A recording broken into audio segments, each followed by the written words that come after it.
जय हिंद दोस्तों, जय हिंद बच्चों। 24वां अध्याय में आज हम पढ़ रहे हैं राजस्थान में उद्योग और आपके पाठ्यक्रम में हैं सूती वस्त्र उद्योग और सीमेंट उद्योग। तो सबसे पहले बात करते हैं अपने सूती वस्त्र उद्योग के ऊपर। तो आज का अपना टॉपिक है ये, जो कि राजस्थान का परंपरागत और प्राचीनतम उद्योग है।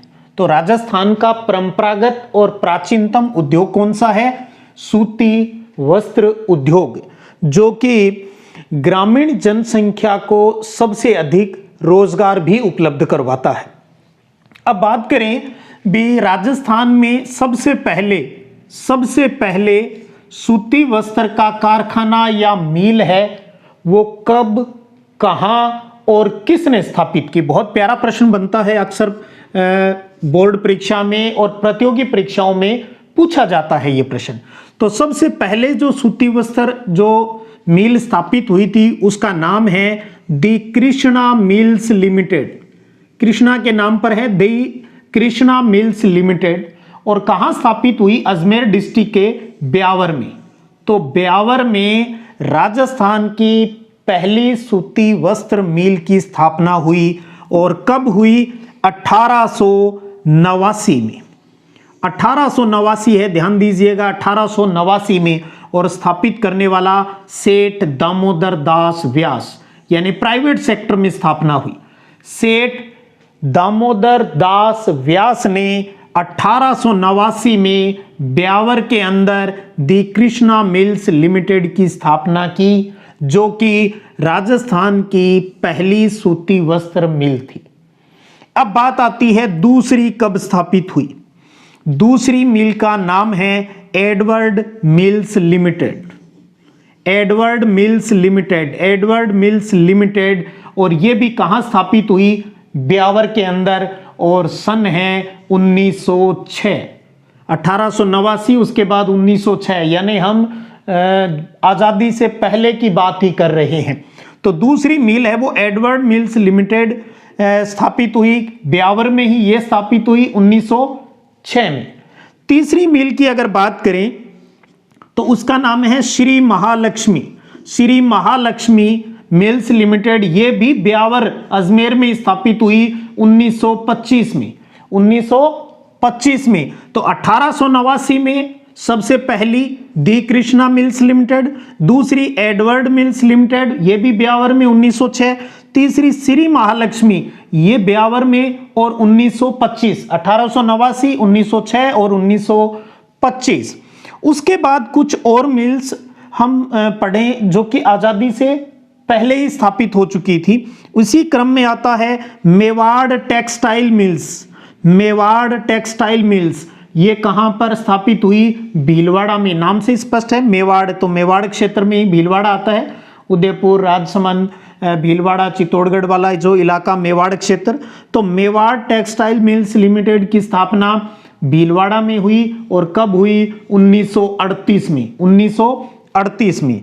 और उसके बाद बात करते हैं महाराजा उमेद सिंह मिल्स। महाराजा उमेद सिंह मिल कारखाना है, यह स्थापित हुआ पाली में। और कब हुआ? 1942 में, 1942। 1942 में पाली डिस्ट्रिक्ट में महाराजा उमेद सिंह मिल्स लिमिटेड की स्थापना हुई। और महाराजा उमेद सिंह मिल जो है, इसकी एक और खासियत है, यह राजस्थान में सबसे बड़ी सूती वस्त्र मिल है। ध्यान दीजिएगा, राजस्थान राज्य की सबसे बड़ी सूती वस्त्र मिल कौन सी है? महाराजा उमेद सिंह मिल, जो पाली में स्थापित है। 1942 में इसकी स्थापना हुई थी। उसके बाद आता है शार्दुल। शार्दुल, बीकानेर राजा के नाम पर शार्दुल टेक्सटाइल मिल्स लिमिटेड की स्थापना हुई श्री गंगानगर में, श्री गंगानगर डिस्ट्रिक्ट में। और कब हुई? 1946 में। 1946 में इसकी स्थापना हुई। तो कुल मिला के आपको +2 में या कंपटीशन की बात करूं तो आपको आजादी से पहले जो मुख्य जो मिल स्थापित हुई उनको आपको याद रखना है, ये बहुत इंपॉर्टेंट रहती है। एक बार फिर बात करूं तो पहली मिल दी कृष्णा मिल्स लिमिटेड ब्यावर में 1889, दामोदर दास ने स्थापित की। दूसरी एडवर्ड है ब्यावर में 1906। तीसरी महालक्ष्मी ब्यावर 1925। उसके बाद मेवाड़ टेक्सटाइल भीलवाड़ा में 1938। फिर महाराजा उमेद सिंह पाली 1942 में। और महाराजा उमेद सिंह मिल ही राजस्थान की सबसे बड़ी सूती वस्त्र मिल भी है। और शार्दुल टेक्सटाइल मिल है वो श्रीगंगानगर में 1946 में स्थापित हुई। तो ये था सूती वस्त्र उद्योग का थोड़ा सा किस प्रकार से विकास हुआ और उस के बारे में थोड़ी जानकारी। और आज़ादी के बाद में जैसे जैसे सरकारी सुविधाएं बढ़ती गई और भी बहुत सी मिलें हैं वो स्थापित हुई। तो आपको मुख्यतः इनको याद रखना है। और आपको एक चीज पता है भी, वस्त्र उद्योग है, कपड़े बनाने हैं तो क्या चाहिए, कच्चा माल क्या चाहिए, और कच्चा माल चाहिए आपको कपास, कॉटन चाहिए। तो अब आपको यह भी पता होना चाहिए भी राजस्थान में कपास उत्पादक प्रमुख जिले कौन कौन से हैं। तो ध्यान दीजिए, पहले आता है हनुमानगढ़ और गंगानगर का नाम। हनुमानगढ़ और गंगानगर में कपास के साथ साथ अमेरिकन कपास भी होती है। कपास मतलब देसी कपास। और यहां हनुमानगढ़ और गंगानगर डिस्ट्रिक्ट में अमेरिकन कपास भी होती है, जिसको हम यहां पर नरमा बोलते हैं। अमेरिकन कपास को हम नरमा बोलते हैं।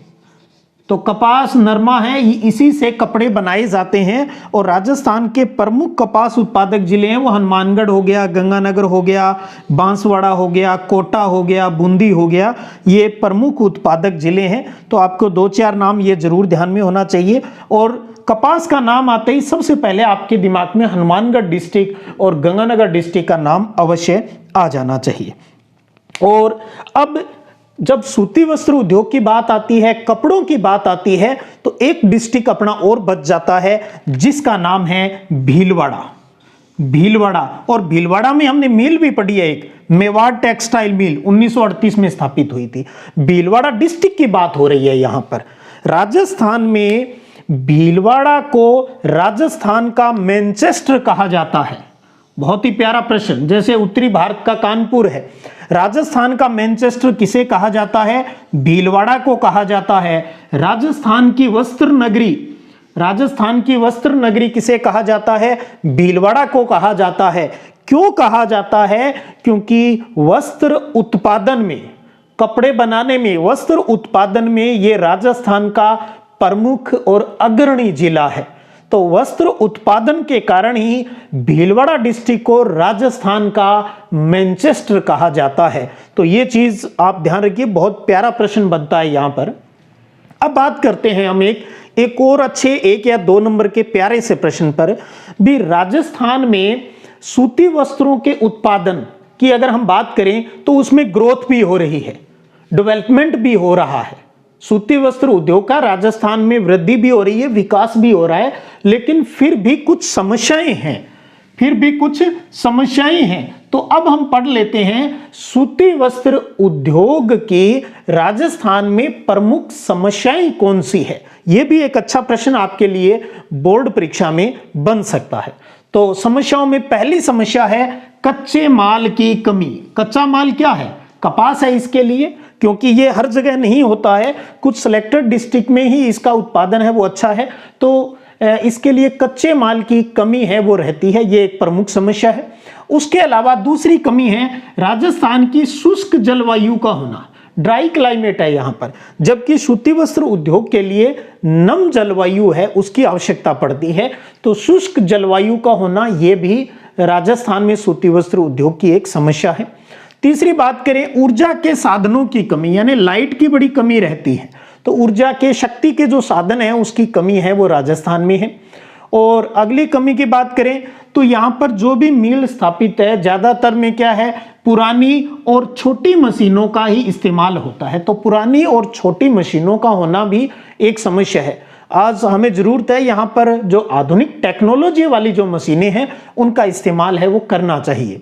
उसके बाद पूंजी यानी धन की कमी है, क्योंकि देखिए मशीनों को खरीदने में, कच्चा माल यानी कपास को खरीदने में धन चाहिए भाई, तो पूंजी वाली समस्या है वो भी इसके अंतर्गत रहती है, ये भी एक प्रमुख समस्या है।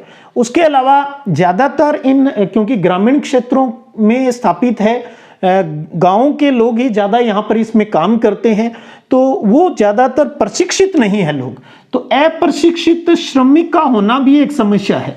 काश भी हमें ट्रेंड जो मजदूर है वो मिले तो ज़्यादा फायदा होता है उद्योग को। तो अप्रशिक्षित श्रमिक मजदूर का होना भी एक समस्या है। और सबसे लास्ट में पढ़ते हैं मैनेजमेंट की कमी। तो एक अच्छे मैनेजमेंट की भी आवश्यकता है ताकि सब कुछ अच्छे तरीके से है वो स्थापित हो सके। तो ये थी राजस्थान में सूती वस्त्र उद्योग के लिए जो कौन सी समस्याएं हमारे सामने आती है उसके बारे में हमने बात की। तो अब हमने पढ़ लिया है राजस्थान में सूती वस्त्र उद्योग के विकास को, जो कि आपके सिलेबस के अनुसार था, आपके सिलेबस के अकॉर्डिंग हमने इसमें बात की है। और अब पढ़ते हैं दूसरा प्रमुख उद्योग, सीमेंट उद्योग। सीमेंट उद्योग है वो एक आधारभूत संरचनात्मक उद्योग है। आधारभूत संरचनात्मक उद्योग है, यानी कोई स्ट्रक्चर बनाने में ये काम आता है। इसके उपयोग की बात करें, स्ट्रक्चर मतलब भवन, सड़क, पुल या रेलवे के जो स्लीपर बनाए जाते हैं। आपको पता है दैनिक जीवन में हम कहां कहां पर सीमेंट का इस्तेमाल है वो करते हैं। तो सीमेंट एक आधारभूत संरचनात्मक उद्योग है क्योंकि इसका उपयोग भवन, सड़क, पुल आदि के निर्माण में किया जाता है। सीमेंट के लिए अगर कच्चे माल की बात करें भी, ये किस से बनाया जाता है, तो कच्चे माल के रूप में लाइमस्टोन यानी चूना पत्थर और जिप्सम काम में लिया जाता है। तो चूना पत्थर और जिप्सम की सहायता से सीमेंट का निर्माण है वो किया जाता है।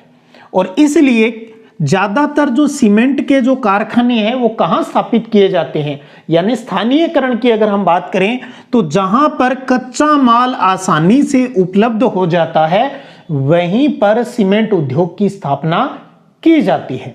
तो इस हिसाब से अगर हम बात करें भी, राजस्थान के अंदर सर्वाधिक अनुकूल और उत्तम स्थिति वाले जिले कौन से हैं?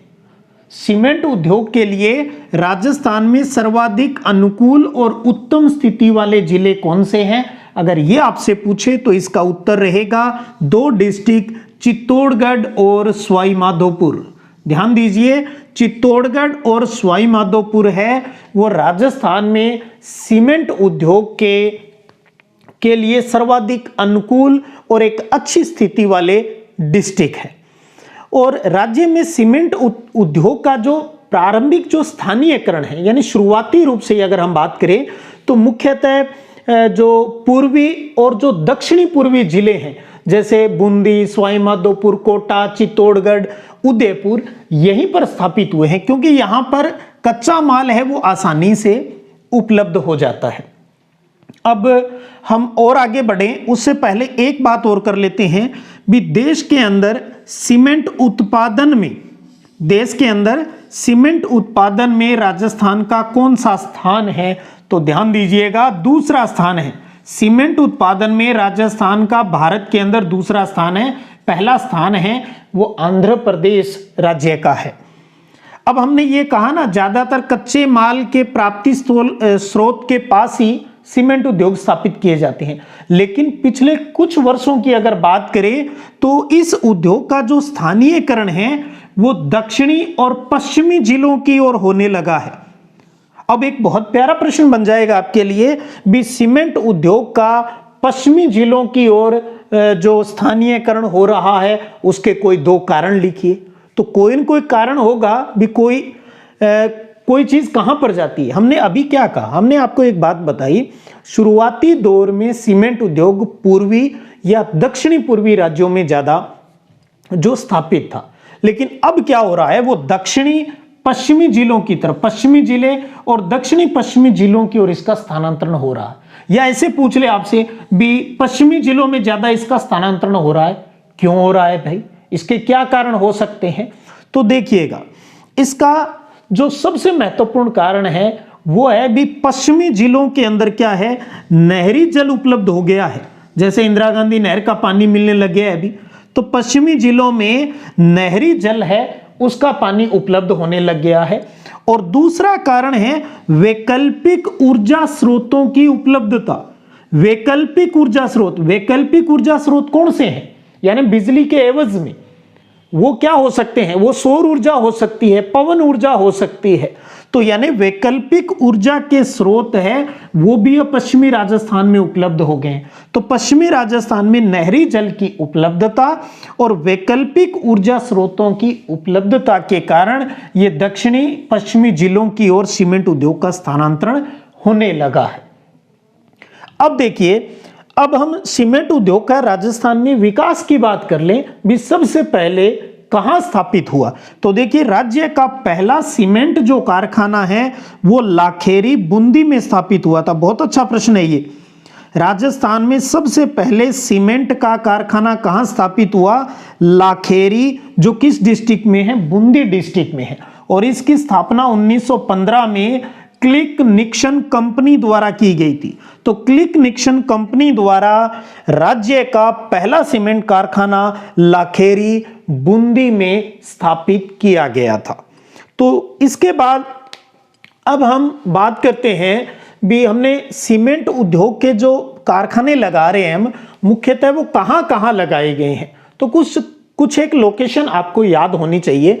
जैसे सीमेंट उत्पादक जो उद्योग हैं, जैसे चंदेरिया, निम्बाहेड़ा। चंदेरिया और निम्बाहेड़ा दोनों ही किस डिस्ट्रिक्ट में है? चित्तौड़गढ़ में। तो चंदेरिया, निम्बाहेड़ा चित्तौड़गढ़ के अंदर सीमेंट के कारखाने हैं। दूसरा, डबोक की बात करें तो डबोक किस डिस्ट्रिक्ट में आता है? उदयपुर डिस्ट्रिक्ट में। तो उदयपुर के डबोक में विकसित है।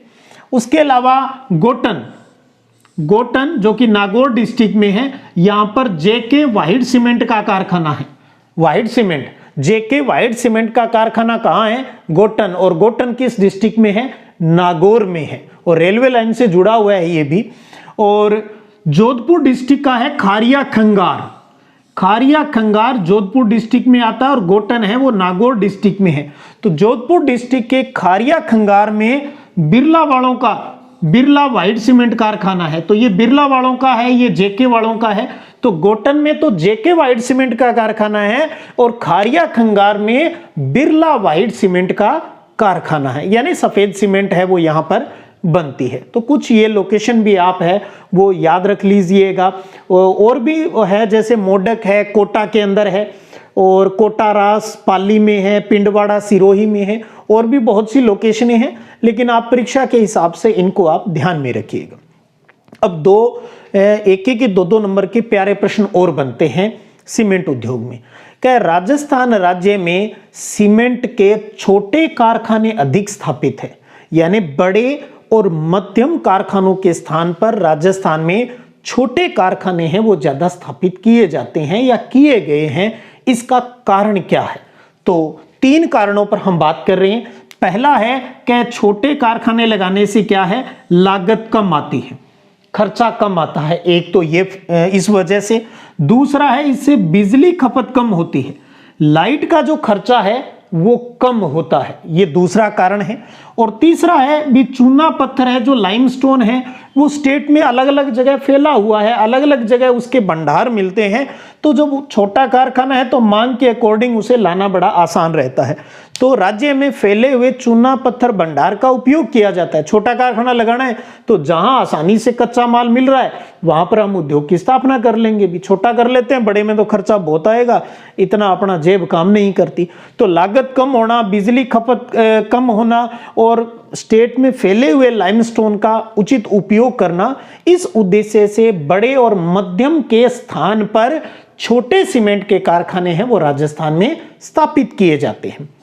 और अब अंतिम बात, सीमेंट उद्योग के विकास में राजस्थान राज्य में कौन कौन सी समस्याएं और कौन कौन सी बाधाएं आती हैं उन पर बात कर लेते हैं। तो पहले हमने सीमेंट उद्योग की बाधाओं की बात की, सूती वस्त्र उद्योग के अंदर उसकी समस्याओं पर बात की। अब हम सीमेंट उद्योग पर बाधाओं पर बात कर लेते हैं। कल को आपसे यह प्रश्न पूछा जा सकता है कि राजस्थान में औद्योगिक विकास में कौन सी समस्याएं आती है, तो वहां ना उसने प्रश्न में सूती लिखा, न उसने सीमेंट की बात की। तो आपको क्या करना है, उन दोनों में जो कॉमन चीजें हैं उनको मिला के उनकी विकास, उसकी जो समस्याएं हैं वो हम बना देंगे। किस प्रश्न में? राजस्थान में औद्योगिक विकास में आने वाली समस्या। अलग अलग पूछे तो हमने अलग अलग बता दी। पहले सूती वस्त्र का पढ़ लिया, अब सीमेंट उद्योग के विकास में आने वाली बाधाएं और समस्याओं पर बात कर रहे हैं। तो पहला तो वही धन की कमी, ये सभी में रहता ही अक्सर, पूंजी का अभाव। तो सीमेंट उद्योग के विकास में पहली बाधा है वो पूंजी का अभाव है, धन की कमी है। दूसरा कोयले की कमी है लाइट के लिए। तीसरा हम कह सकते हैं भी बिजली की कमी है, क्योंकि अपर्याप्त रहती है बिजली, और एक तो आना जाना ये बड़ी समस्या रहती है बिजली के। तो बिजली की कमी, कोयले की कमी, धन की कमी है। और एक टेक्नोलॉजी हमारे पास आज भी पुरानी है, पुरानी मशीनों का और उनका इस्तेमाल, तो उत्पादन की पुरानी तकनीक होना यह भी समस्या है। और अपर्याप्त मांग रहती है, डिमांड इतनी ज़्यादा नहीं रहती, और ज़्यादातर जो इसके कारखाने हैं वो रेलवे से कनेक्ट नहीं है, और रेलवे में भी जो ब्रॉडगेज रेलवे लाइन है उनसे कनेक्टिविटी नहीं है, ये भी एक समस्या है। तो आपने समस्याएं पढ़ ली, कल को हो सकता है पेपर में समस्या नहीं पूछकर आपसे ये पूछ लिया जाए भी राजस्थान में सीमेंट उद्योग के विकास में बहुत सी बाधाएं आती, आप उन बाधाओं को दूर करने में अपना सुझाव दीजिए। तो सबसे बढ़िया इसका सुझाव यही है भी हम टेक्नोलॉजी बदलें, यानी आधुनिक तकनीक। हमने अब यहां पर क्या किया समस्या में भी पुरानी उत्पादन तकनीक है, तो हम क्या कहेंगे, तो हमें आधुनिक उत्पादन तकनीक का इस्तेमाल करना चाहिए। पुरानी की जगह आधुनिक लगाएंगे तो समस्या का समाधान, तो लिखे हुए का समाधान ही तो करना है, कर दिया। पुरानी है तो समस्या है, आधुनिक लगा दो, तो आधुनिक उत्पादन तकनीक का इस्तेमाल है वो करना चाहिए। दूसरा, इसको रेलवे कनेक्टिविटी है वो दी जानी चाहिए, और सरकार की जो नीति है वो इसके लिए अच्छी होनी चाहिए, यानी अच्छी सुविधाएं इसमें मिले, टैक्स है वो कम किया जा सकता है। तो इस प्रकार से हम अपनी तरफ से सुझाव दे सकते हैं अगर पेपर में इस प्रकार से कोई बात हमसे पूछी जाती है। तो बेटा ये था आज का अपना राजस्थान में उद्योग वाला टॉपिक, जिसमें अपनों ने आज सूती वस्त्र उद्योग और सीमेंट उद्योग को समझने की कोशिश की है। उम्मीद करता हूं आप सब बच्चे इससे लाभान्वित हो रहे होंगे। अगले टॉपिक में फिर अगले पार्ट को लेकर आपके सामने उपस्थित रहूंगा। तब तक जय हिंद, जय भारत।